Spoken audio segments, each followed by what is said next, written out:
Charlie Chaplin का नाम सुना है ना, देखे है ना सिनेमा। तो हमारा मुख्यमंत्री का बात वैसे ही है, उन्होंने बहुत अच्छा काम किया। मैं तो बोल रहा था, सही में उन्नयन किया। सुबीर भट्टाचार्य हमारा उत्तर बंगाल विश्वविद्यालय का वाइस चांसलर था, वो जेल में चला गया। ऐसा उन्नयन तो हमने कभी नहीं देखा। রাজ্যের উন্নয়ন নিয়ে মুখ্যমন্ত্রী ও রাজ্য সরকারের সমালোচনা করতে গিয়ে বিশ্ববরেণ্য অভিনেতা চার্লি চ্যাপলিনকেই অসম্মান করলেন বিজেপি বিধায়ক শঙ্কর ঘোষ। চার্লি চ্যাপলিনকে ভার বললেন বিধানসভার বিজেপির মুখ্য সচেতক শঙ্কর। বিজেপি বিধায়কের মন্তব্যের নিন্দায় সরব বুদ্ধিজীবী মহল থেকে শুরু করে চলচ্চিত্র ব্যক্তিত্বরা।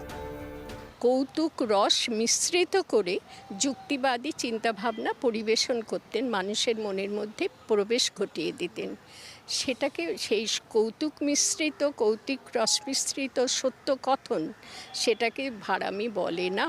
অতএব ভাঁড় আর ভাড়ামির অর্থ যারা বোঝেন না, তারা চার্লি চ্যাপলিনকে বোঝার মতন ক্ষমতা রাখেন না।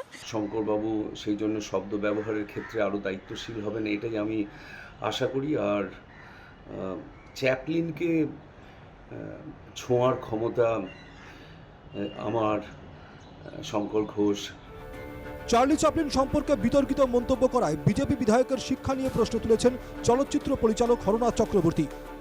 সে কতটা শিক্ষিত, কতটা অশিক্ষিত।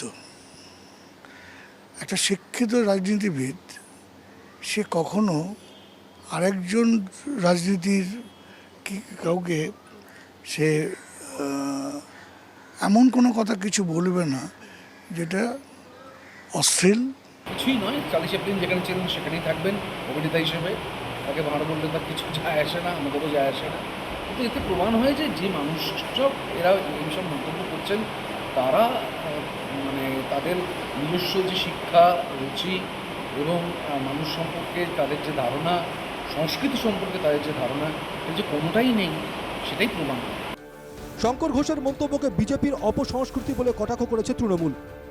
পাগল ভাঁড় বিজেপিতে প্রচুর সংখ্যায় রয়েছে, ফলে মাননীয় মুখ্যমন্ত্রীকে তো তিনি শুধু অপমান করছেন না, চার্লি চ্যাপলিনের মতো একজন বিশ্ববরেণ্য শিল্পীকেও তিনি অপমান করছেন। এগুলো বিজেপির অপসংস্কৃতি। প্রতিবাদ করতে গিয়ে, একজনের উক্তির বা তার ভূমিকার প্রতিবাদ করতে গিয়ে তার পাশে আরেকজনকে অপমানিত করার অধিকার বোধহয় থাকা বাঞ্ছনীয় নয়। মুখ্যমন্ত্রীকে কটাক্ষ করতে গিয়ে নতুন করে বিতর্কে জড়িয়েছেন বিজেপি বিধায়ক শঙ্কর ঘোষ। শঙ্করের মন্তব্যের নিন্দায় সরব সকলেই। বিষয়টি নিয়ে মুখে কুলুপ বিজেপির। Bureau report, NKTV Bangla.